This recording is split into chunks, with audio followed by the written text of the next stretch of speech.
Radio live news update brought to you by Josco jewellers ഷോറൂമുകളിൽ സ്വർണ്ണ വജ്രാഭരണങ്ങൾക്ക് ഓഫറുകളുടെയും സമ്മാനങ്ങളുടെയും വിരുന്നൊരുക്കി ജൂൺ 21 മുതൽ ഗ്രാൻഡ് NRI ഗോൾഡൻ ഫെസ്റ്റ്. നമസ്കാരം. ലൈവ് ന്യൂസ് അപ്ഡേറ്റ്സിലേക്കുള്ള സ്വാഗതം. വാർത്തകളുമായി ഞാൻ നിപിൻ. UK-ൽ PR ലഭിക്കുന്നതിനുള്ള കാലാവധി 10 വർഷമാക്കുവാനുള്ള സർക്കാർ നീക്കം ശക്തമാക്കുമെന്ന് സൂചന. ഇത് സംബന്ധിച്ച് സമർപ്പിക്കപ്പെട്ട പെറ്റീഷനുകൾ അടിസ്ഥാനമാക്കി ബ്രിട്ടീഷ് പാർലമെന്റിൽ നടന്ന ഈ മാസം 8-ന് നടന്ന ചർച്ചകളിലെ നീക്കങ്ങളെ ശരിവയ്ക്കുന്ന തരത്തിലുള്ള സംഭവങ്ങളാണ് ഉണ്ടായിരിക്കുന്നത്. രാജ്യത്തെ നഴ്സുമാർ അടക്കമുള്ള ഒട്ടനവധി മലയാളികളെ നേരിട്ട് ബാധിക്കുന്ന ചർച്ചകളാണ് പാർലമെന്റിൽ നടന്നത്.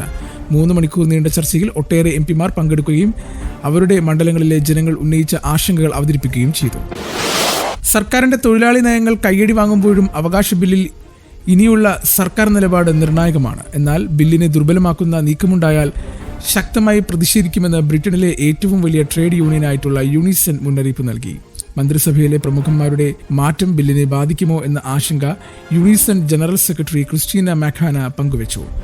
അന്യായമായി പിരിച്ചുവിടൽ ഒഴിവാക്കൽ, 0 അവേഴ്സ് കരാറുകൾ നിരോധിക്കൽ തുടങ്ങി തൊഴിലാളികൾക്ക് ആശ്വാസകരമായ ബില്ലിൽ വെള്ളം ചേർക്കാൻ അനുവദിക്കില്ലെന്ന് ട്രേഡ് യൂണിയൻ വ്യക്തമാക്കി. ബില്ല് വൈകിപ്പിക്കുവാനോ ദുർബലപ്പെടുത്തുവാനോ നീക്കമുണ്ടെന്ന സംശയവുമായി യൂണിയൻ നേതാക്കൾ രംഗത്ത് വന്നിരുന്നു.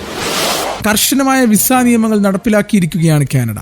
ഇത് വിദേശ വിദ്യാർത്ഥികളുടെ രാജ്യത്തേക്കുള്ള വരവിനെ വലിയ രീതിയിൽ ബാധിച്ചു. ഇമിഗ്രേഷൻ, റെഫ്യൂജീസ് ആൻഡ് സിറ്റിസൺഷിപ്പ് കാനഡയുടെ കണക്കുകൾ പ്രകാരം 2025 ഇന്ത്യയുടെ വിദ്യാർത്ഥികളുടെ ഏകദേശം 80% വിസ അപേക്ഷകളും നിരസിച്ചു. കാനഡയിലെ അന്താരാഷ്ട്ര വിദ്യാർത്ഥികളിൽ 40% ഇന്ത്യക്കാരാണ്. 2025 രണ്ടാം പാദത്തിൽ 5 ഇന്ത്യൻ അപേക്ഷകരിൽ 4 പേരുടെയും അപേക്ഷകൾ നിരസിച്ചതായി എഡ്യൂക്കേഷൻ ഔട്ട്ലെറ്റ് ആയിട്ടുള്ള ദ പൈ ന്യൂസ് റിപ്പോർട്ട് ചെയ്തു. കാനഡ സർക്കാരിന്റെ കണക്കനുസരിച്ച് 2024 1.88 ലക്ഷം ഇന്ത്യൻ വിദ്യാർത്ഥികൾക്ക് പ്രവേശനം ലഭിച്ചിരുന്നു. ഇത് 2 വർഷം മുൻപുള്ളതിനേക്കാൾ ഇരട്ടിയിലധികമായിരുന്നു. ക്യാൻസർ ബാധിച്ച് പരിശോധനാ ഫലങ്ങൾ കാത്തിരിക്കുന്നവരുടെ എണ്ണം കൂടുന്നു. 28 ദിവസങ്ങൾക്കുള്ളിൽ പരിശോധനാ ഫലങ്ങൾ ലഭിച്ചവരുടെ എണ്ണം 2021 നിന്നും 2024 ആയപ്പോഴേക്കും 57% നിന്നും 52% കുറഞ്ഞതായി റിപ്പോർട്ട്. ക്യാൻസർ ഫ്രീ ഫലങ്ങളും 77% രോഗികൾക്ക് ഒരാഴ്ചക്കുള്ളിലാണ് ലഭിക്കുന്നത്. ക്യാൻസർ പരിശോധനാ ഫലം നൽകുന്നത് മന്ദഗതിയിലായി എന്നാണ് സൂചിപ്പിക്കുന്നത്. ഫലം ലഭിക്കുവാൻ വൈകുന്നത് നേരത്തെ ചികിത്സ ലഭ്യമാക്കുന്നതിന് തടസ്സമാകുന്നു എന്നും തൽക്കാലമായി രോഗത്തെ അതിജീവിക്കുവാനുള്ള സാധ്യത കുറയുന്നുവെന്നും ക്യാൻസർ റിസർച്ച് UK പറയുന്നു. ഇനി നാട്ടിലെ വാർത്തകൾ. പാണപ്പുഴയിൽ പെരുമ്പാമ്പിനെ കരവിച്ചു കൊന്നുതിന്ന 2 യുവാക്കളെ വനം വകുപ്പ് അറസ്റ്റ് ചെയ്തു. കോതമംഗലം പാണപ്പുഴ സ്വദേശികളായ Mundambram Urambiyur P Urumbil U Pramod 40, Mundappuram Chandanamcheri C Bineesh എന്നിവരെയാണ് വനം വകുപ്പ് ഇന്നലെ പിടികൂടിയത്. കടന്നപ്പള്ളി പാണമ്പുഴ പഞ്ചായത്ത് പ്രസിഡന്റ് 3-ാം വാർഡിലെ ഒരു വീട്ടിൽ വെച്ചാണ് ഇവർ പെരുമ്പാമ്പിനെ കൊന്ന് കറിയാക്കിയത്. പ്രതികളെ പയ്യന്നൂർ കോടതിയിൽ ഹാജരാക്കും. Taliparamba forest range officer PV Sanoop കൃഷ്ണന്റെ നേതൃത്വത്തിലുള്ള സംഘമാണ് രഹസ്യവിവരത്തെ തുടർന്ന് പ്രതികളെ അറസ്റ്റ് ചെയ്തത്. ഒട്ടേറെ കേസുകളിൽ പ്രതിയും നഗരത്തിലെ ലഹരി വിതരണക്കാരിൽ പ്രമുഖനുമായ നീഗ്രോ സുരേഷ് എന്ന സുരേഷ് ബാലൻ മാരകമായിട്ടുള്ള നൈട്രോസെപ്പാം ഗുളികകളുമായി പിടിയിൽ. 34.3 ഗ്രാം വരുന്ന 64 ഗുളികകളാണ് ഡാൻസ് സ്റ്റാഫ് സംഘം പിടിച്ചെടുത്തത്.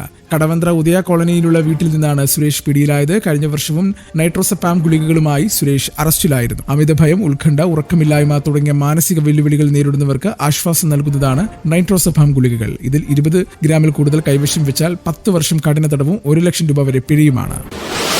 തിരുവനന്തപുരത്ത് നിന്നും ഐസക് ജോർജിന്റെ ഹൃദയം കൊച്ചി ലിസി ഹോസ്പിറ്റലിൽ എത്തിച്ചു. ബോൾഗാട്ടി ഗ്രാൻഡ് ഹയാത്തിലെ ഹെലിപ്പാഡിലാണ് ഹൃദയവുമായി ഹെലികോപ്റ്റർ പറന്നിറങ്ങിയത്. ഹെലിപ്പാഡിൽ നിന്ന് ഹൃദയവുമായി എത്തിയവരെ എത്രയും വേഗം ആശുപത്രിയിൽ എത്തിക്കുവാനുള്ള നടപടികൾ പോലീസ് പൂർത്തിയാക്കിയിരുന്നു.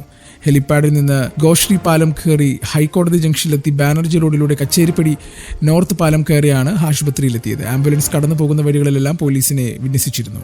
29ാമത്തെ ഹൃദയം മാറ്റിവെക്കൽ ശസ്ത്രക്രിയയ്ക്കാണ് ലിസി നടക്കുന്നത്.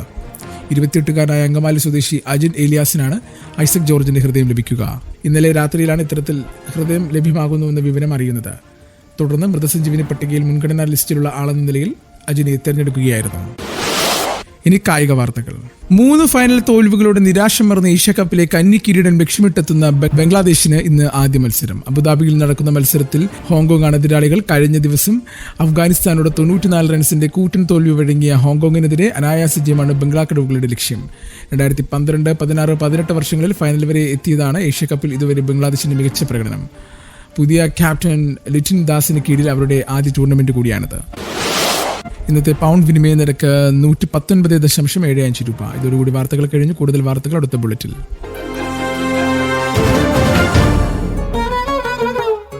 കൂടുതൽ വാർത്തകൾ